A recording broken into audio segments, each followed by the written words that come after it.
Married 3 years. Her billionaire husband never touched her. Then her ex tried to kiss her. Married for 3 years, and her billionaire husband had never touched her. Then her ex tried to kiss her. Hello, viewer. Thanks for joining us. Be sure to like, share your thoughts in the comments, and tell us which city you're watching from. Now, let's begin. 3 years. 3 years of living like polite strangers in the same mansion. 3 years of distant conversations and separate bedrooms. 3 years of Gregory Hill treating his wife Donna like part of a business contract, not the woman who had loved him since they were teens. She accepted it, the cold silence, the untouched skin, the marriage that only existed on paper. Until tonight, until Dennis Parker walked back into her life with promises of a passion she'd never known, till Gregory saw another man try to kiss his wife, till something primal and possessive broke loose inside him, shattering 3 years of icy restraint. She is my wife. For words. For sharp, undeniable words. And everything changed.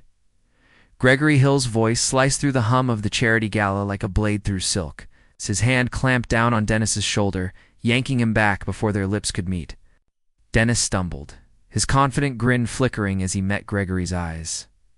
Where there had once been indifference, now burned something fierce, something dangerous, something that made the smooth-talking executive instinctively step back.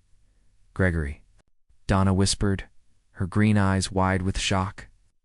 In 3 years of marriage, she'd never seen him like this, never seen him show anything stronger than mild frustration over a business deal. We were just talking, Dennis stammered, attempting to recover. He adjusted his tie with shaky fingers. Donna and I go way back. We were just catching up. Old times ended the moment she became my wife. Gregory's voice was calm, but cold steel ran beneath the silk. His eyes didn't leave Dennis's face. I suggest you find someone else to reminisce with. The air in the alcove thickened. Crystal chandeliers cast flickering shadows against marble, and the orchestra's music felt muted beneath the tension. Donna stared at the man she had once begged to love her. Now here he was, staking a claim she never thought he'd make. His mask was cracking. Something real was starting to show.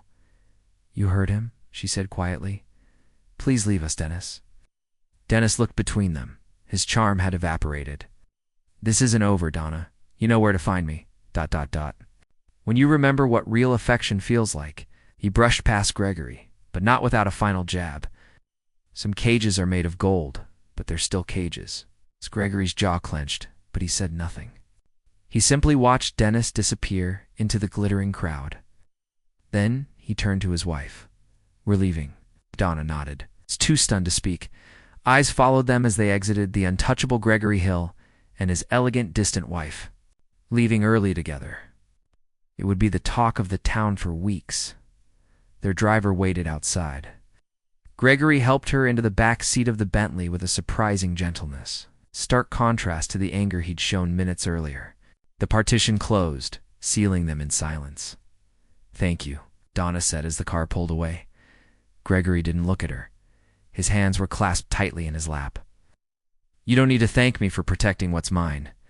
The possessive edge in his voice sent a tremor down her spine. In 3 years, he had never referred to her as anything other than wife, in contracts and introductions. Is that what I am to you? She asked, turning to study his profile in the dim light. Just a possession? Gregory's jaw tensed. You're my wife, he said simply. That should be enough, but it wasn't. Not anymore. Not after seeing that raw flicker of emotion in his eyes. Why now, Gregory? She whispered. Why tonight? Why did you care? I turned to face her. And in his dark eyes, Donna saw something she'd never seen before. Vulnerability, pain, and under it all, hunger. I've always cared, Donna, he said quietly. That was never the problem. The Bentley glided through the city, heading toward their mansion. Their separate wings and quiet dinners. But something was different now. The house loomed like a monument to wealth and emotional isolation. Donna had lived there for 3 years. But tonight, as Gregory helped her out of the car, it felt different. Like something might actually change. Mrs. Chen, their housekeeper, greeted them with thinly veiled curiosity. Will, You need anything this evening, Mr. Hill? Mrs. Hill? No, thank you, Gregory replied. You may go to bed. Once they were alone, Donna kicked off her heels, feeling the weight of the evening in her bones. I suppose I should go upstairs, she said, not moving. Donna. Gregory's voice stopped her. She turned. He was watching her, really. Watching her in a way he never had before. What Dennis said. About cages. Do you feel trapped? Question hit her like a gust of wind in 3 years. Gregory had never asked how she felt about anything. Sometimes she admitted, but not in the way you think. Then how? She walked back toward him, barefoot and brave. I feel trapped by the distance between us, by the way you look through me instead of at me, by sleeping alone in a house with the man I love. Gregory's body tensed. Love. The word had slipped out, but she didn't want to take it back. Yes, I've loved you since we were kids. I married you hoping maybe someday you'd love me back, but you treat me like a stranger. You don't understand, Gregory said, voice rough. Then help me. Donna stepped closer, close enough to feel his breath. Talk to me, please. Gregory looked at her for a long moment, truly looked. Her blonde hair had fallen loose, her eyes shimmered with unshed tears. She was beautiful, but tonight she was something more. She was real. I can't, he whispered. Can't or won't. She reached out. When he didn't pull away, she rested her hand on his chest. Your heart is racing. It's been racing since I saw him try to kiss you, he admitted, voice nearly breaking. I wanted to kill him. Donna's hand rose to his cheek. Gregory leaned into her touch like a man starved. It doesn't scare me, she said softly. It gives me hope. Hope for what? That under all your control, you might actually want me. Gregory closed his eyes. And when he spoke, it came out raw and honest.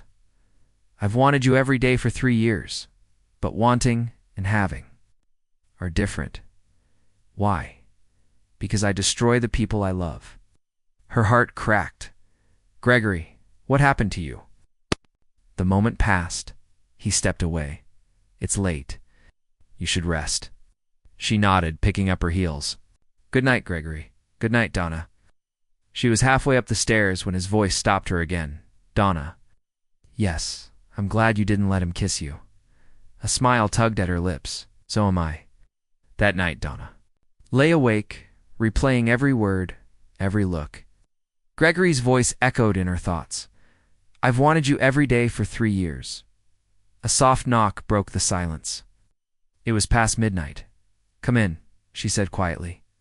Gregory stepped inside. Of his tuxedo now, in soft cotton pajamas. His hair was tousled. He looked human. I couldn't sleep, he said. Neither could I. May I come in? She nodded. This was the first time he'd been in her room since their wedding night. It's beautiful in here, he said. Thank you. I tried to make it feel like home. Does it? Sometimes when I'm painting or reading, but mostly it feels like a very expensive hotel room. Gregory nodded slowly, then turned to the balcony, staring into the dark. I owe you an explanation. You don't owe me anything, Gregory. But I'd like to understand. He hesitated. Then finally began. I was engaged before. Her name was Sarah. We were supposed to get married 6 years ago. Donna held her breath. She died in a car accident, on her way to meet me for dinner. I was working late. His reflection in the glass looked ghost-like. She died because I prioritized a business call. You can't blame yourself for that, can't I? If she hadn't met me, she might still be alive. Donna walked to him, laying a hand on his arm. That was a tragedy, but not your fault. He turned to her, eyes haunted. When our fathers arranged this marriage, I thought it was perfect. No emotions, no risk, no pain, but then there was you. And you didn't count on feeling something. No, and when I did, I buried it. Why? Because if I care, I can lose you. And I'm not sure I'd survive that again. Donna moved closer. You can't protect me from life by shutting me out, I know. But tonight, when I saw Dennis, I realized I'm not protecting you. I'm just hurting both of us. What? Are you saying I'm saying I want to try, if you're willing? I want to be the husband you deserve. Tears spilled down Donna's cheeks. I've been waiting for you to say that since our wedding day. I don't deserve your forgiveness. It's not about deserving, Gregory. It's about choosing. And I choose you. I always have. He pulled her into his arms. For the first time in 3 years, Donna felt his warmth. I'm afraid, whispered. So am I, but maybe we can be afraid together. He leaned back to look into her eyes. I want to kiss you, Donna. I've wanted to for so long. Then, kiss me. He didn't move, so Donna did. Ow. She rose up and kissed him softly, firmly ending 3 years of silence in one perfect moment. Then Gregory's arms tightened around her, and the kiss deepened desperate, hungry, and real. When they finally pulled apart, both were breathing hard. Stay with me tonight, Donna whispered. Not for anything more than this. ... Just stay. Gregory nodded, and together they moved toward the bed. He turned back the covers, and they lay down in each other's arms. It was chaste, careful, but it was the closest they had been in 3 years of marriage. Thank you, Gregory murmured into the darkness. For what? She asked softly. For waiting, for being patient, for not giving up on us. Thank you. For coming back to me.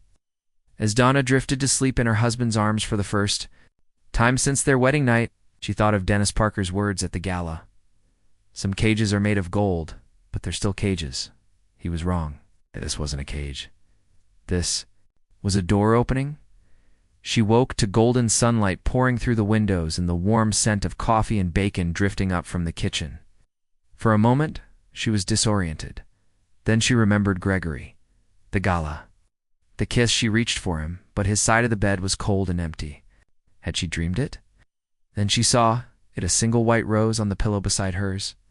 Beneath it, a note in Gregory's precise handwriting. Thank you for last night. Have breakfast with me.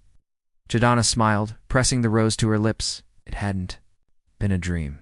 Something between them had shifted, something deep and real. She showered quickly and slipped into a soft blue sundress, her heart pounding with every step. When she came downstairs, Gregory was in the breakfast nook, seated at a small table set for two with a view of the garden. He wore jeans and a crisp, white button-down shirt, sleeves casually rolled. He looked relaxed more than she'd seen. In years. Good morning, she said, suddenly shy. Gregory looked up and smiled, a real smile that reached his eyes. Good morning. Did you sleep well? Better than I have in 3 years? She sat across from him, noting the way his eyes lingered on her. The rose was beautiful. Thank you. You're welcome. He folded his newspaper and set it aside, giving her his full attention. I hope you're hungry, Mrs. Chen prepared a feast. As if summoned, Mrs. Chen appeared with eggs Benedict, fresh fruit, and warm croissants. Her expression remained neutral. Donna caught the soft crinkle of approval in her eyes.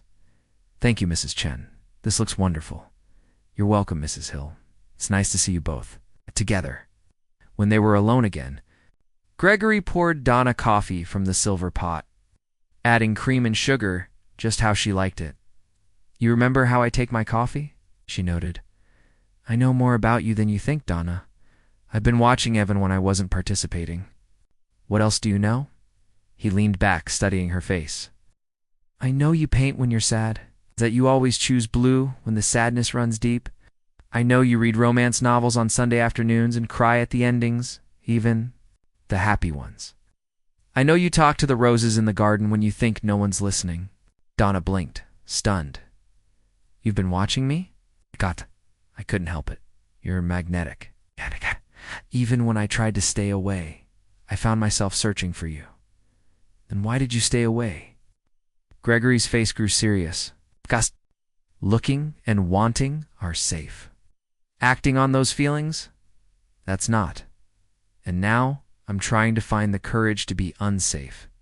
She reached across the table and took his hand. His skin was warm and slightly rough, evidence of his weekend sailing hobby. She marveled at the simple comfort of touching him freely. We can take this slowly, she said. There's no rush, isn't there?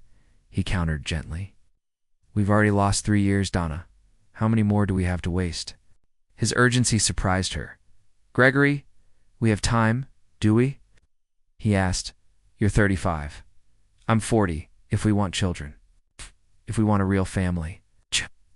A word she had buried deep because it hurt too much to want what? Seemed so impossible. Do you want children? She asked carefully. With you? Yes. Very much. Gregory's thumb brushed over her knuckles. Do you? I've wanted them since I was a little girl. But, with our arrangement, I didn't think it was possible. It wasn't an arrangement last night, Donna, and it's not now. His voice was so raw and full of conviction that her heart beat faster. What is it then? A marriage. A real one if you want it to be. Tears welled in Donna's eyes. After 3 years of waiting, hoping, and nearly giving up, Gregory was offering her everything she'd ever wanted. Yes, she whispered. I want that. He brought her hand to his lips and kissed her palm. Then we start over. Today. How? She asked. Gregory rose and walked around the table, extending his hand. Donna Scott Hill, would you like to go on a date? With your husband? Donna laughed, a bright, happy sound in the sunny breakfast room. I would love to. Good. Go change into something comfortable. We're going sailing. Sailing? I want to show you my favorite place in the world. A place where I think clearly. A place where I first realized I was falling in love with my wife. Her breath caught. You love me? Gregory's smile was soft, certain. I've loved you for a long time, Donna. I was just too much of a coward to say it. Say it again. She stood and wrapped her arms around his neck, kissing him with all the joy and relief, hope that had been building in her chest since the night before. I love you too, she said into his lips. So much he held her tightly. And as he did, she could feel the last of his emotional walls crumbling. Whatever came next, whatever challenges lay ahead, they would face them together, as husband and wife, as partners, as lovers, exactly as they were meant to be. From the beginning, Gregory's ex-fiancée had called off the wedding, just hours before her fatal crash. The article Dennis showed Donna was painfully detailed, filled with quotes from restaurant staff, who overheard Sarah's last phone call. She had been crying, saying she couldn't marry a man who didn't truly love her, a man who treated her like an obligation rather than a partner. Donna, does any of this sound familiar to you? Dennis asked gently. It did. And that was what terrified her. The emotional distance, the guarded silence, the feeling that their marriage had always been more of a negotiation than a connection. Gregory loved Sarah, Donna replied, but her voice was barely more than a whisper. Did he? Dennis countered. Or did he just feel guilty when she died, because he knew deep down she was right, because he knew he had never loved her the way she deserved? Donna stared at the article, her heart pounded. Could Gregory's grief have been guilt all along? And if so, what did that mean for their marriage? Why are you showing me this? She asked. Because I see the same patterns, Donna. The same emotional vacancy. The same way he treats you like something to manage, not someone to love. You deserve more. You don't know what you're talking about. Gregory and you. What? Dennis interrupted. Finally have a real marriage after 3 years? You really think it's a coincidence he only started showing up after another man showed interest? That's not love, Donna. That's possession. The words struck something raw. Gregory had said it himself the night of the gala seeing. Dennis tried to kiss her, had awakened something possessive. I need to go, Donna said, standing quickly. Donna, wait. I'm not trying to hurt you. I'm trying to protect you. From what? From making the same mistake Sarah did. From mistaking guilt for love. Donna left the cafe in a daze. Dennis's words echoed through her mind, along with Sarah's tragic story. As she drove to her gallery meeting, she tried to focus on her art and the future she was trying to build, but doubt had taken root. Had Gregory really changed? Or was he just reacting to the threat of losing something he thought belonged to him? By the time she reached the gallery, her hands were trembling. Her well-rehearsed presentation now felt hollow.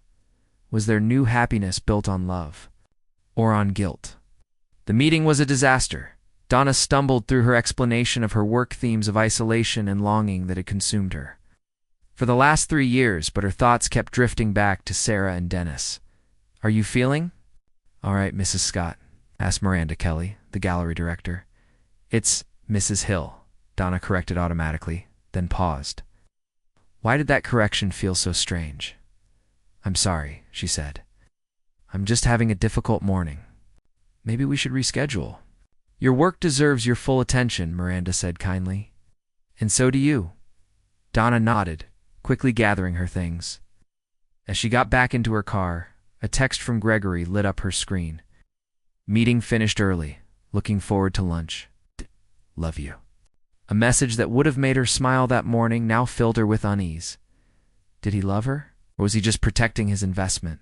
Needing answers. She called her best friend Sarah Chen, daughter of Mrs. Chen, who had recently moved to San Francisco for her medical residency. Donna.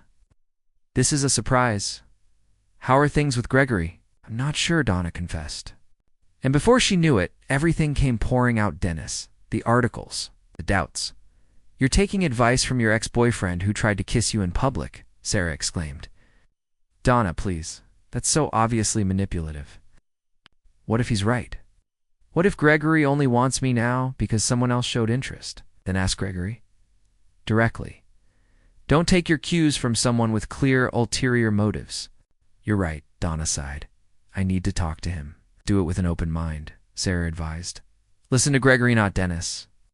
After hanging up, Donna sat in her car for a long time, watching the ocean crash against the rocks. Below, she thought about the last 3 weeks, Gregory's touch, his eyes, the way he finally seemed present. Was it real, or was it a performance? There was only one way to know.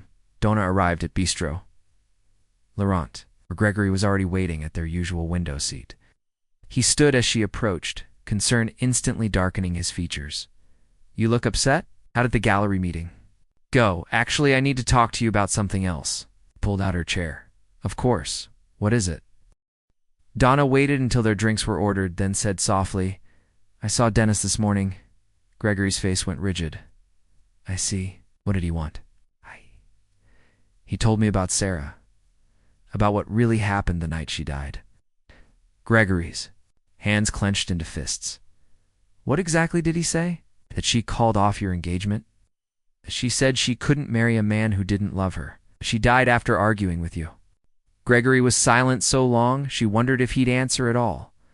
Then finally, in a voice barely audible, it's true. The admission hit her like a physical blow. All of it. He nodded slowly. Sarah called me from the restaurant parking lot. She said she couldn't go through with it, that she deserved someone who loved her fully, not someone who treated her like a duty. And you let her drive off upset? I was angry. I thought she was being dramatic. But we'd talk later and work it out. I never imagined she'd be that upset. Why didn't you tell me this before? Gregory looked down, ashamed. Because it makes me look like what I was, a man who didn't know how to love, a man who drove away someone who cared about him. Is that what you think you're doing with me? Donna asked quietly. I don't know, he said, finally meeting her eyes. I hope not. God, I hope not. It wasn't manipulation she saw in him, it was raw truth. Painful, unvarnished truth. Gregory, do you love me? Truly. Or is it just guilt over Sarah? I don't know how to separate those things anymore, he said. Losing Sarah taught me how fragile love is. Most losing you to Dennis made me realize I can't lose you too. But I don't know if that's love or fear. What do you want it to be? I want it to be love. Real, honest love. But I'm not sure I know how. Donna took his hand. Sarah was right to leave you. But that doesn't mean you're incapable of love. It just means you hadn't learned yet. Shh. Learned now? I think you're learning with me. And that's enough, even knowing what you know. Yes, because I believe in the man you're becoming, not just the man you were. Gregory's voice cracked. I love you, Donna. Not because Dennis wants you, not out of guilt, but because you see something in me I didn't know was there. I love you too, Gregory. All of you, even the part still learning. He smiled, tears in his eyes. So what now? Now we go home. We keep building our marriage. And we ignore Dennis and his mind games. Can it really be that simple? It can be, if we let it. Gregory signaled for the check. Whatever happens, Donna, I'll never stop trying to be worthy of your love. And I'll never stop believing that you already are. They walked out of the restaurant hand in hand. But as they pulled into their driveway, The past was waiting on their front steps. Dennis's envelope. In hand, determined expression on his face. "We're not finished," he said as they got out of the car. Gregory stepped in front of Donna protectively. "Yes, we are. You're trespassing. Leave now." "I have something that belongs to Donna," Dennis said, holding up the envelope. Her name was scrawled across the front in a handwriting she didn't recognize. "What is that?" she asked, heart pounding. "A letter from Sarah, written the day she died. About Gregory, about why she really ended things." "That's impossible," Gregory said. "She never wrote any letter." "She did. She gave it to me. Asked me to mail it to Donna, if anything ever happened to her." "You knew Sarah?" Donna asked, stunned. "She was my business partner's sister. We were friends. She was worried. About Gregory's obsession with you? Even back then?" "Obsession?" Donna echoed, breath catching. Dennis's smile was cold. "Ask your husband about the private investigator reports? The photos he kept of you in his drawer. Ask him why. Sarah believed he was already in love with you when he proposed to her." Gregory turned gray. "Read the letter, Donna," Dennis said, still holding it out. "Then decide if you really know the man you married." Donna stared at the envelope, her fingers tingling. Gregory said nothing. "Is it true?" she asked. "Did you have me investigated before we even met?" Gregory's silence stretched too long. Her heart dropped. "Answer me. It's complicated," he whispered. "No, Gregory, it's not." "Either." "You did. You didn't."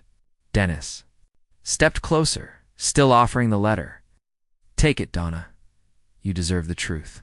"Don't touch that letter," Gregory said, his voice sharp, but the damage was already done. Donna firm, voice low. "I don't know what game you think you're playing, but this isn't a game." Dennis's calm exterior finally cracked. "Dennis." Passionately, "This is about protecting someone I care about, from a man who's been controlling her life for years." Donna cutting in, sharp. "Enough. Both of you. Stop." She turned to Gregory, searching his face, hoping this was all a misunderstanding. But what she saw wasn't confusion. It was guilt. Donna softly. "The investigator reports. Are they real?" Gregory closed his eyes. "Gregory, yes." "Donna, the photographs." Gregory quietly, "Yes."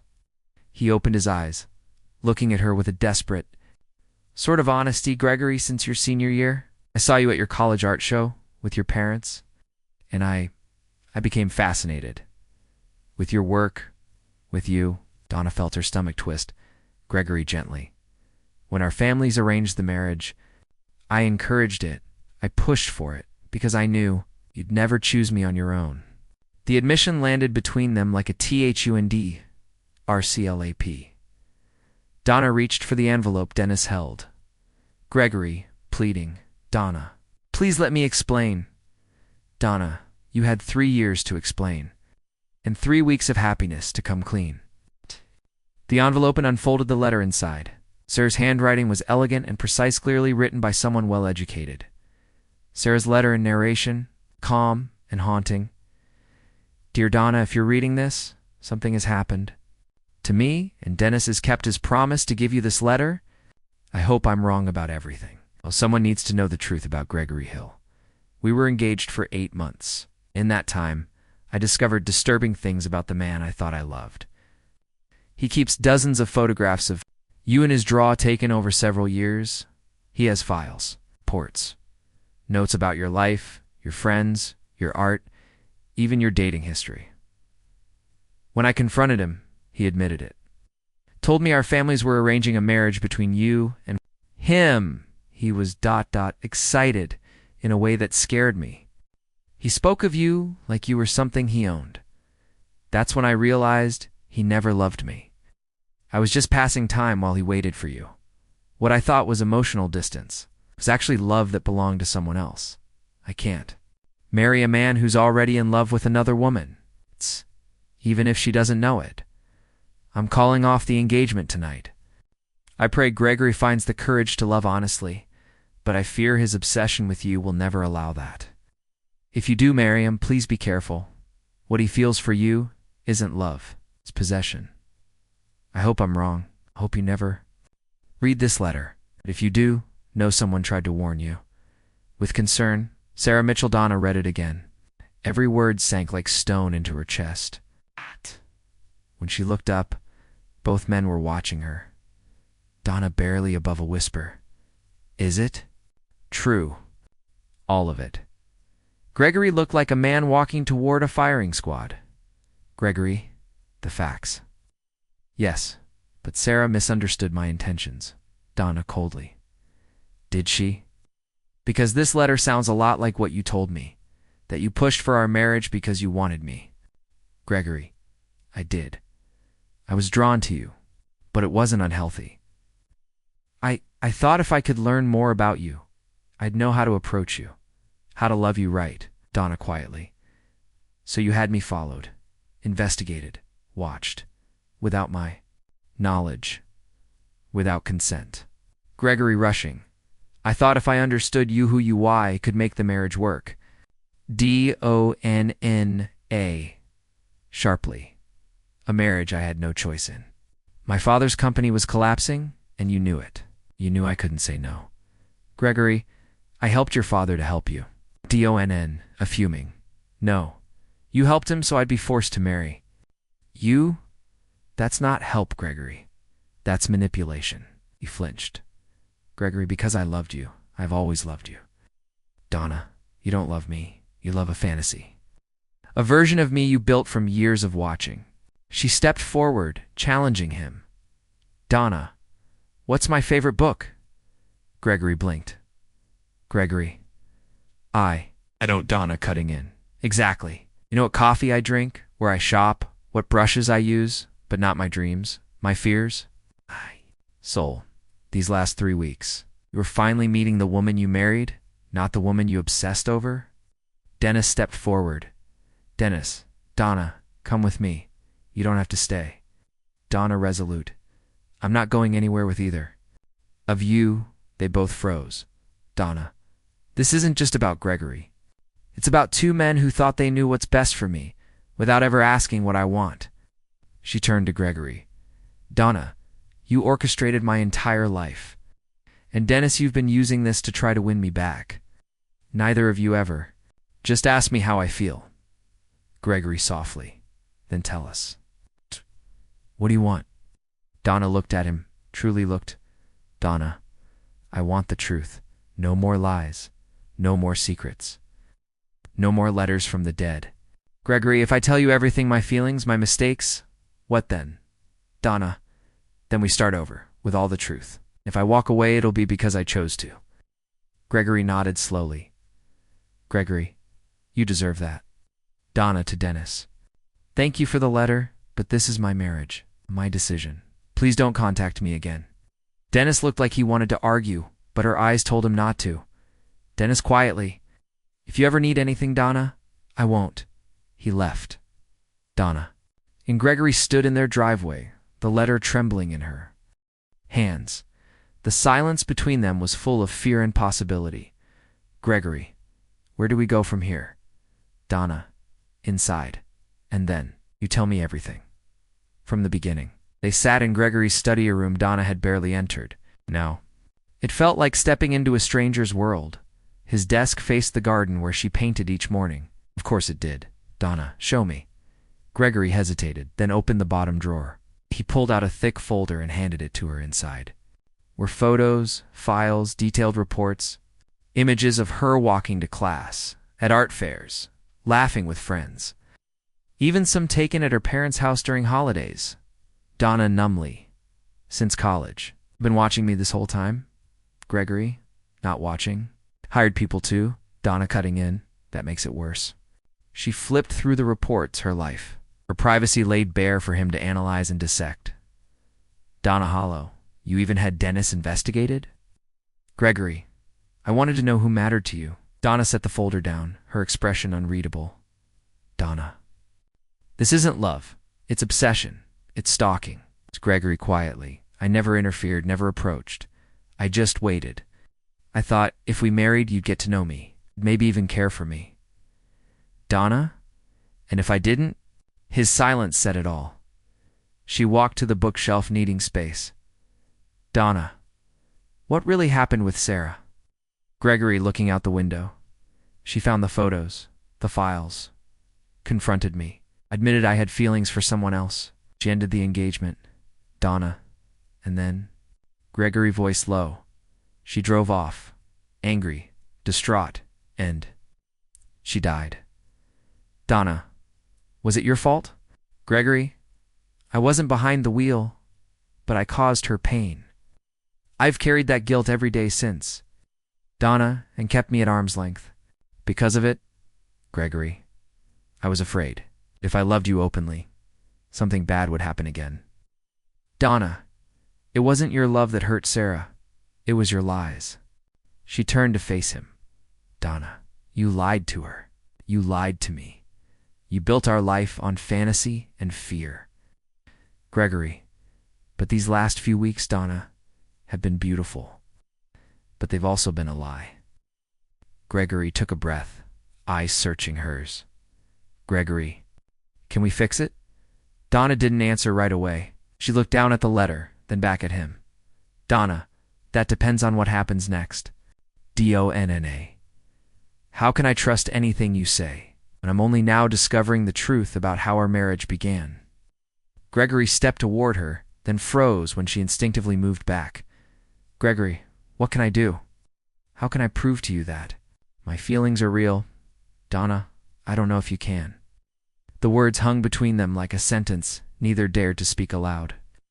Gregory's expression fell, and for a brief moment, he looked less like a powerful businessman and more like a lost child. Gregory, are you going to leave me?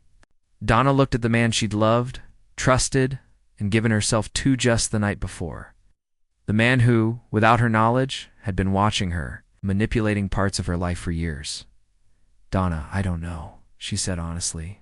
I need time. I need space. I have to figure out what's real and what's not. Gregory, how much time? Donna, I don't know that either. Gregory nodded quietly, surprisingly accepting her need for space. Gregory, what do you need from me? Donna, room to breathe. I need you to stop managing my emotions. Stop convincing me. Stop trying to steer how I feel. I need you to understand the difference between loving someone and trying to own them. If you can do that, maybe, just maybe, you can find a way forward. But it has to be different. This time, it has to be honest, equal. No more control, no more secrets. Gregory, I understand. She walked toward the door, then paused. Donna, one more thing. I want those files destroyed. The photos. Everything. Gone. Gregory, consider it done. Donna. I mean it, Gregory. Every document, every photo, every report. I want it all gone.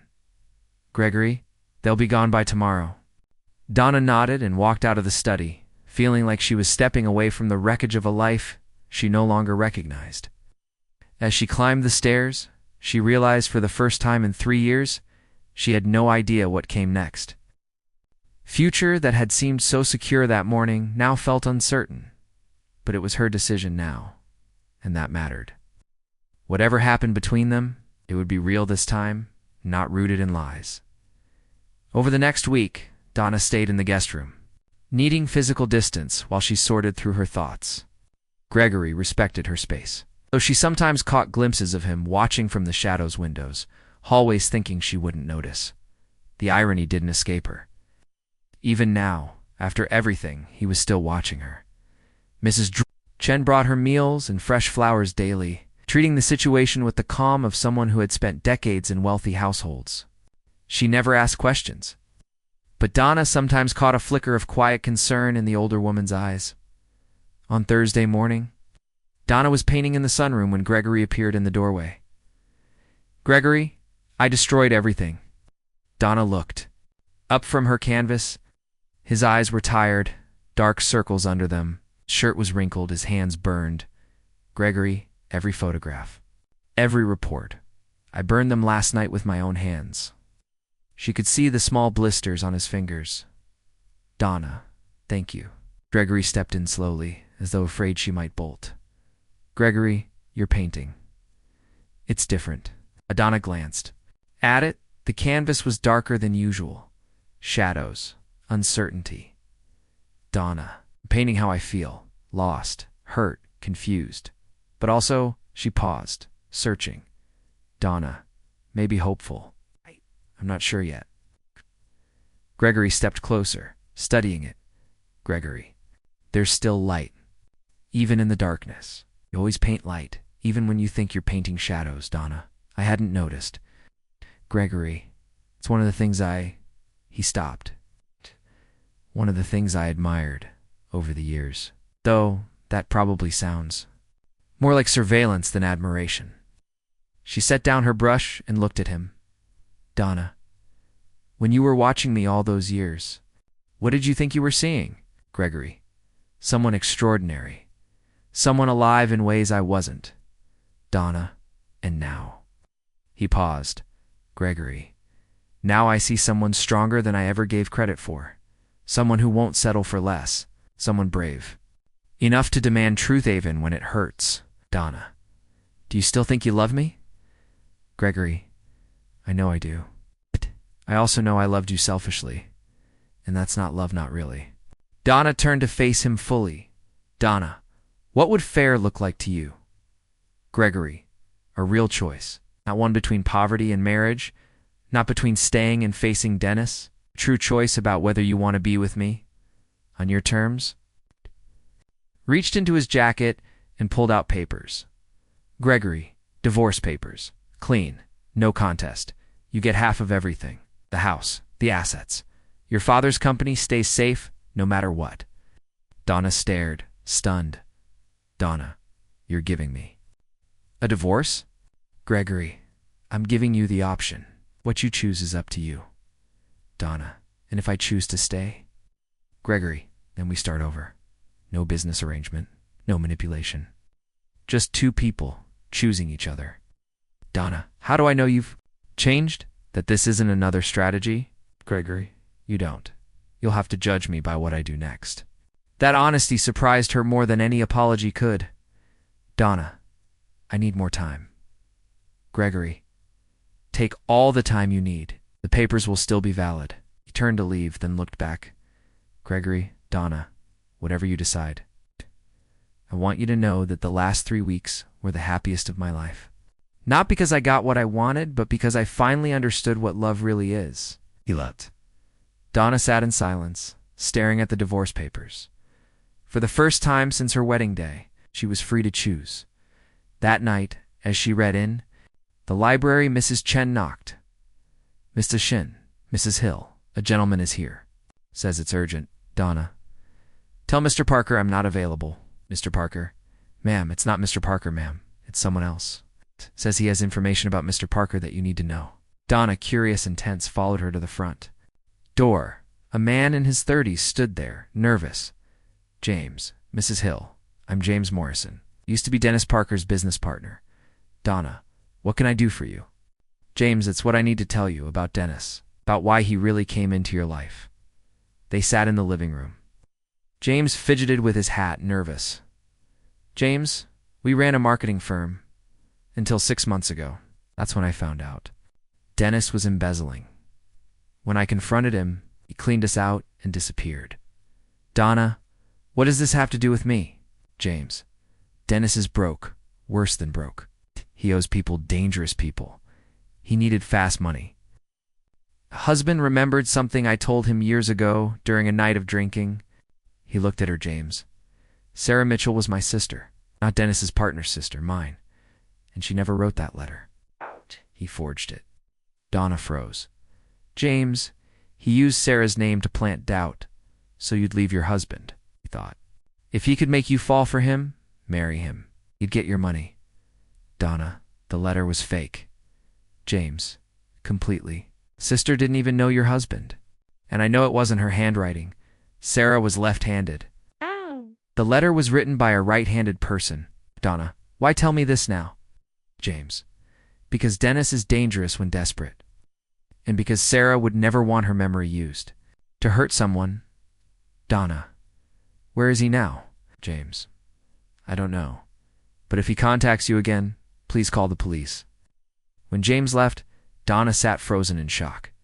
If the letter was fake, then Dennis had manipulated her just as much as she feared Gregory had. But Gregory had confessed to everything, hadn't he? She raced upstairs to Gregory's study. Everything was just as she left it except the fireplace. It hadn't been used. No ashes. No burn marks. No smell of burned paper. She checked the drawer where the files had been. Empty but spotless. No soot. No smoke. No trace of anything having been burned? Had Gregory lied? Or had he never had any files? Had he admitted to something he didn't do just to spare her shame? It hit her hard. He had confessed to protect her, not to deceive her. Donna whispers, "Oh God, what have I done?" She ran through the house calling for him, but Mrs. Chen stopped her. "Mr. Chen, he left an hour ago. Took an overnight bag. Gregory was gone." And Donna had pushed him away because of lies. The text message lit up her phone. For a fleeting moment, Donna hoped it was Gregory, but the number was unknown. "You made the right choice, leaving him. Meet me at the harbor. Slip 47. We can be together now." Dennis, he was still trying to manipulate her, still believed his twisted plan was working. Donna stared at the message, fury tightening her chest. This man had destroyed her marriage with lies, forged a dead woman's handwriting, and now he thought she'd run to him. She typed back, "I know about the fake letter. Stay away from me." Reply came instantly. "You can't prove anything. And your husband's gone. You need someone to take care of you." "I can take care of myself," she replied. Then another message. "Can you check your bank accounts, Donna? Your devoted husband cleaned them out before he left." With trembling fingers, Donna opened her banking app empty.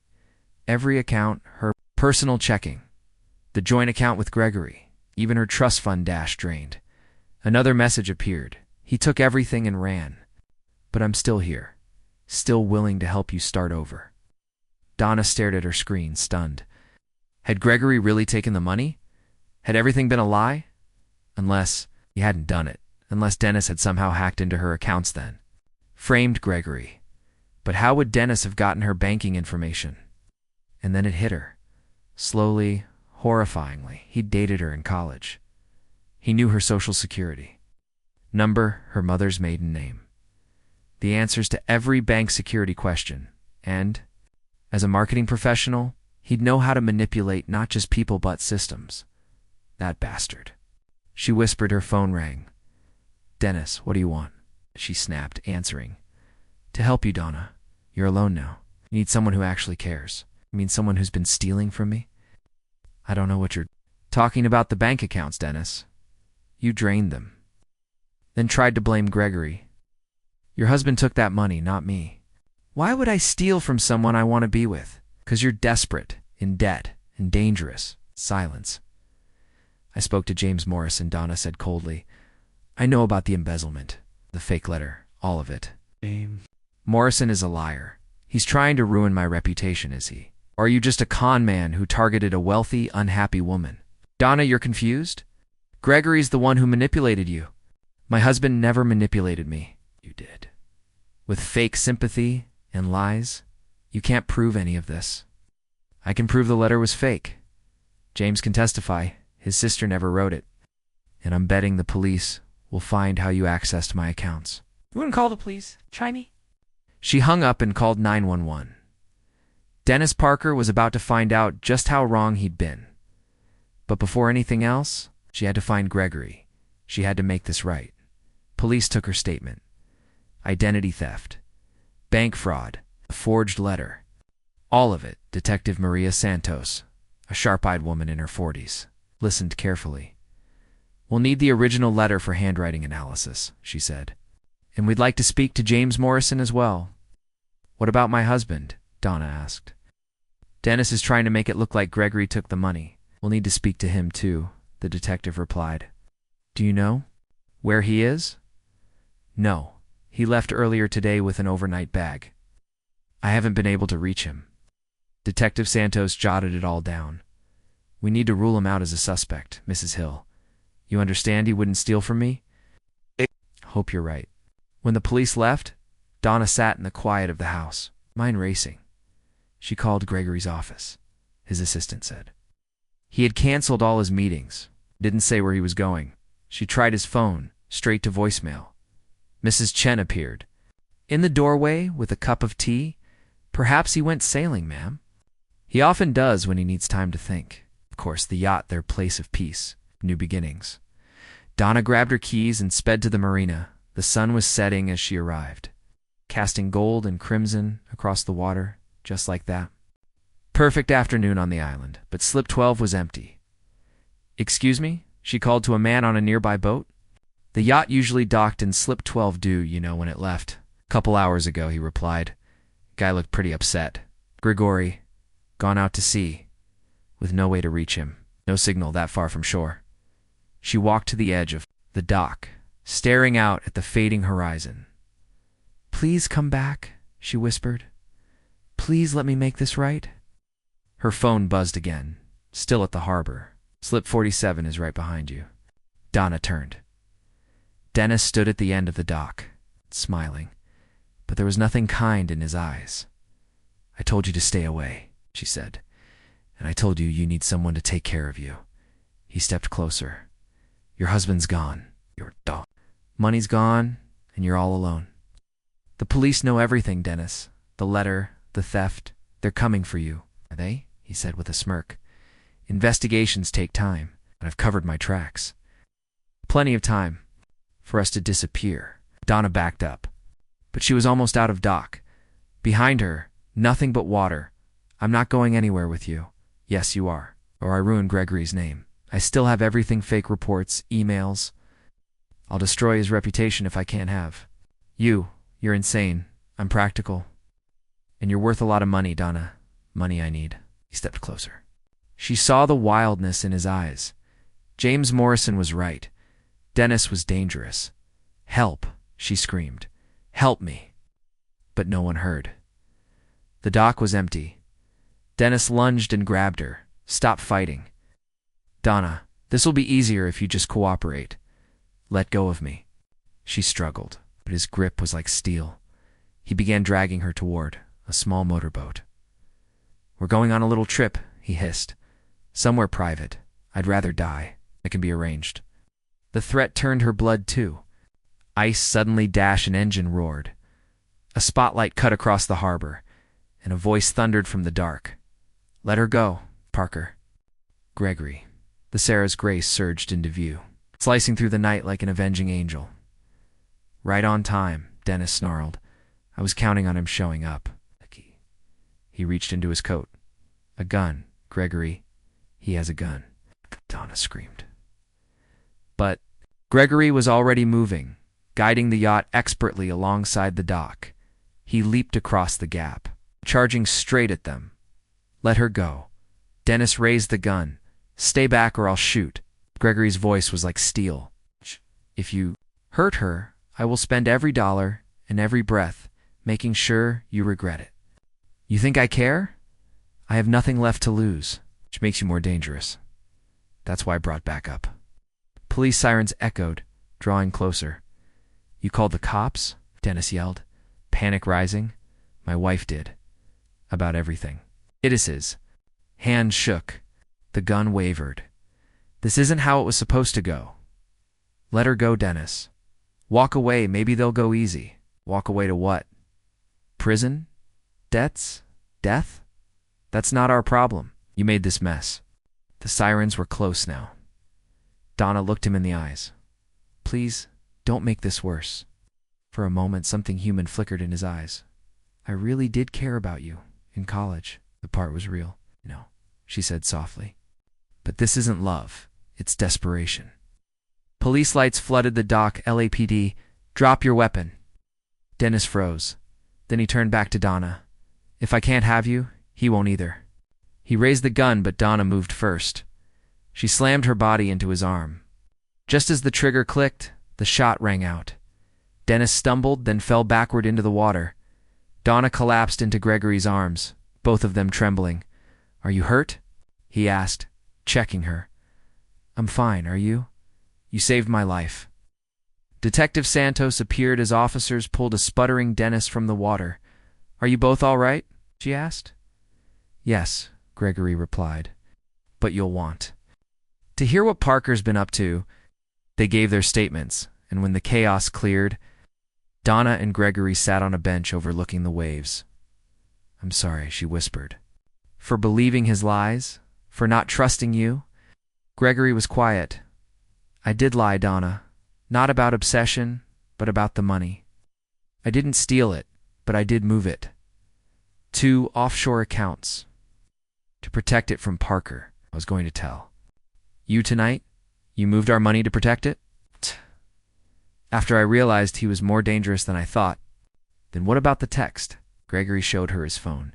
It said, "I know the truth. Please come home. I love you. It came from your number. I never sent that. I know Parker did.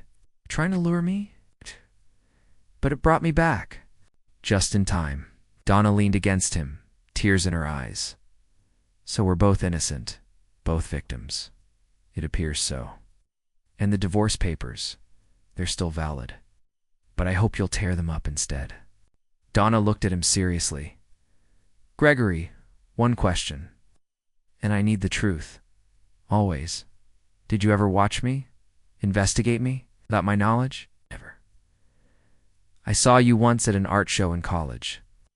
Years later, when our families mentioned marriage, I said yes, because I remembered you.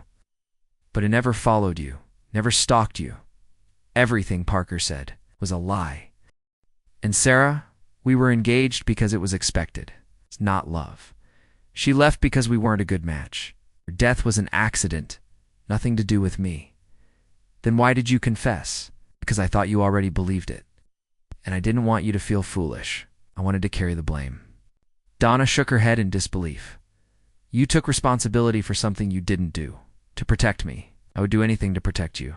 Even from myself. It's either the most romantic thing I've ever heard. Insane. Probably both." She laughed freely. "Finally, I love you, Gregory Hill, the real you. And I love you, Donna Hill, this time built on truth." He kissed her soft and steady as. The waves kissed the dock and stars, lit up the night sky. They'd been through fire, but they had come through it, dashed together now, finally. It could begin again. Later, Donna stood in the art gallery, gazing at her paintings. Each one was a window into her journey from isolation to love, betrayal to truth, and back to love again. The exhibition had been a success, with most of the pieces already sold to collectors who appreciated the raw emotion in her work. "The critics are calling you a major new voice in contemporary art," Gregory said, appearing at her side with 2 glasses of champagne. "The critics are being kind. But I'm proud of you. You should be." Donna smiled, glancing at the centerpiece of the exhibition, a large canvas showing 2 figures emerging from the shadows into the light, their hands reaching toward each other across a bridge of color and hope. "What do you see when you look at that one?" she asked. "I see us. I see a marriage that survived lies and deception and came out stronger on the other side." "And what do you see for our future?" Donna asked, her voice soft with hope. Gregory set down his champagne and took her hands.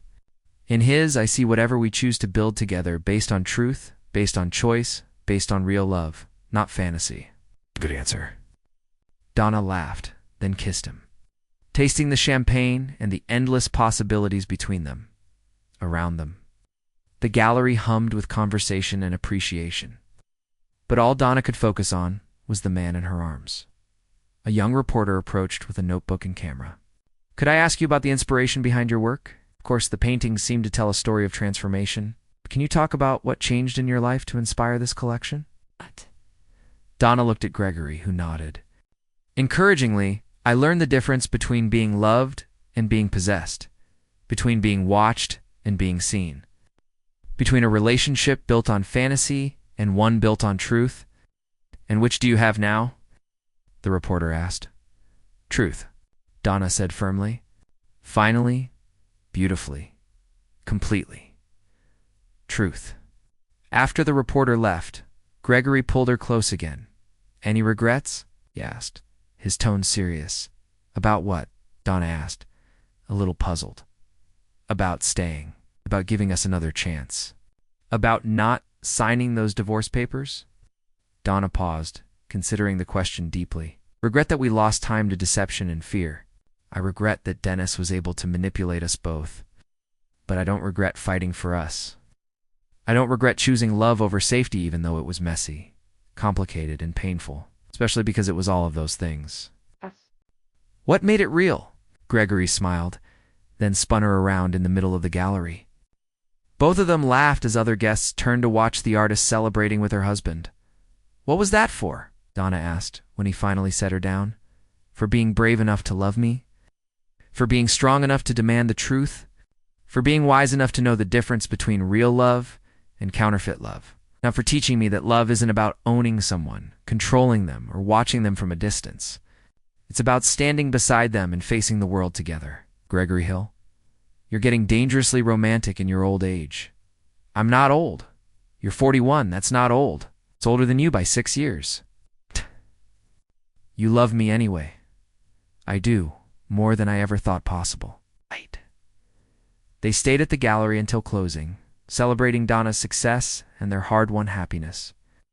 As they drove home through the city lights, Donna felt a peace she had never known before. Gregory, she said as they pulled into their driveway. Yes, I want to rename the yacht from Sarah's Grace. I thought we were going to call it New Beginning. I changed my mind. She smiled at him. I want to call it Truth. Gregory considered this as they walked toward the house. I like it. Truth, simple and honest. Like us. Like us. As they entered their home together, Donna reflected on how far they had come from the cold, distant marriage they had started with. They had been tested by lies, manipulation, secrets, and fear. But they had survived. More than survived. They had learned to love each other, truly and completely, without pretense, without deception. It's no longer pretending to be anyone other than who they really were. It had taken 3 years and 6 months, one very determined conman, but they had finally arrived at the place they should have been all along, home, together, in love. This time it was real. 1 year later, Donna woke up in their bed to the sound of Gregory making breakfast downstairs. The smell of coffee, bacon, and something sweet, maybe pancakes, filled the air. The morning sun streamed through the windows, and she could hear birds singing in the garden. She stretched, luxuriating in the simple pleasure of waking up beside the man she loved, without any secrets or lies between them. The divorce papers Gregory had drawn up for her were framed on the wall of his study, marked void in red ink, a reminder of the choice she had made to stay and fight for their marriage. Good morning, beautiful, Gregory called as she padded into the kitchen, wrapped in her silk robe. Good morning, husband. What's the occasion? Do I need an occasion to make breakfast for my wife? Gregory smiled. No, but you usually only cook when you have something important to tell me. Gregory smiled, pulling her into his arms. You know me too well. So what is it? Good news or bad news? Good news. Very good news. Tell me. The Harrington Development Project won a national award for sustainable design. We're being featured in Architectural Digest next month. Gregory, that's wonderful. You've worked so hard on that project. You've worked hard on it. Your input on the community art spaces made all the difference. It was true. Over the past year, Gregory had begun including Donna in his business projects, particularly those involving community development and environmental sustainability. Her artistic eye and understanding of what people needed in their living spaces had proven invaluable. There's more, Gregory said, his eyes sparkling with excitement. More? More good news? The best news? The planning committee wants us to develop a whole series of sustainable communities across the state. It would be the biggest project our company has ever undertaken. Donna threw her arms around his neck and kissed him soundly. I'm so proud of you. I'm proud of us, he said, pulling her close. This is our project, Donna, our vision brought to life. Our project, she agreed. I like the sound of that. They ate breakfast together on the terrace, making plans for the new developments and discussing how to incorporate art spaces and community, gathering areas into each design. There's one more thing, Gregory said, his tone turning a little more serious. More good news, but different news. personal news. He reached into his pocket and pulled out a small white envelope. This came yesterday. Donna recognized the stationery immediately. It's from Dennis. It is. What does he want? Apologize, apparently. He's in prison. Serving 3 years for fraud and identity theft. He says he's been going to therapy and wants to make amends to the people he hurt. Donna took the letter with mixed feelings. Part of her never wanted to think about Dennis Parker again, but another part was curious about what he had to say. Have you read it? She asked. No. I thought you should decide whether we read it together or not at all. Looked at the letter, then at Gregory. Together, she opened the envelope, unfolding the single page inside. Dennis's handwriting was neater than she remembered, more careful. Dear Donna and Gregory, I know I have no right to contact you after what I did. But my therapist says that making amends is an important part of recovery. I want you to know that I am deeply sorry for the pain I caused both of you. I was desperate, angry, and jealous. I convinced myself Gregory didn't deserve you. I told myself I was protecting you from him when I was really trying to steal you away. I forged my business partner's sister's letter, manipulated the truth, and drove you apart. I am ashamed of my actions. Gregory, you are a better man than I gave you credit for. You protected Donna, even when you thought she believed terrible things about you. That's real love, and I was too selfish to see it. Donna, you're stronger and smarter than I remembered. You saw through my lies, eventually, and fought for what was real. I hope you and Gregory are happy together. I don't expect forgiveness, and I don't expect a response. I just wanted you to know that I understand now how wrong I was, and I am sorry, sincerely. Dennis Parker. Donna folded the letter and set it aside. What do you think? I think he sounds sincere. But I also think it doesn't matter whether he's sorry or not. What matters is that we didn't let his lies destroy us. Do you forgive him? Gregory thought for a moment. I forgive him. For myself. Holding anger serves no purpose. No. But I'll never forget what he tried to do to us. I feel the same way. He nearly destroyed our marriage. But in the end, he also forced us to be honest with each other. If he hadn't interfered, we might have gone on for years with walls between us. So, in a twisted way, he helped us. A very twisted way, yes. Gregory laughed and pulled her close. Only you would find a silver lining in being stalked by a con man. I find silver linings everywhere these days. I'm annoyingly optimistic. I love your optimism. Love everything about you, even when I'm annoyingly optimistic, especially when you're annoyingly optimistic. They sat together in comfortable silence, watching the roses bloom in their garden and listening to the fountain's gentle bubbling. Everything felt exactly as it should be. Gregory, Donna said eventually, are you happy? Completely. Happy? Are you completely happy? Good, because I intend to keep you completely happy. For the next 50 years. Only 50 years? Fine. 60 years. 70. You drive a hard bargain, Mrs. Hill. I learned from the best, Mr. Hill. Gregory kissed her soft and sweet and full of the kind of love that could weather any storm around them. Their garden bloomed in the morning sun. Their future stretched ahead, bright with possibility. They had started as strangers. Bound by arrangement, they had become lovers through. Deception survived betrayal through truth and emerged stronger than either had ever imagined. It wasn't the love story they had expected, but it was the love story they had. Written together, and it was real. Finally, beautifully, completely real.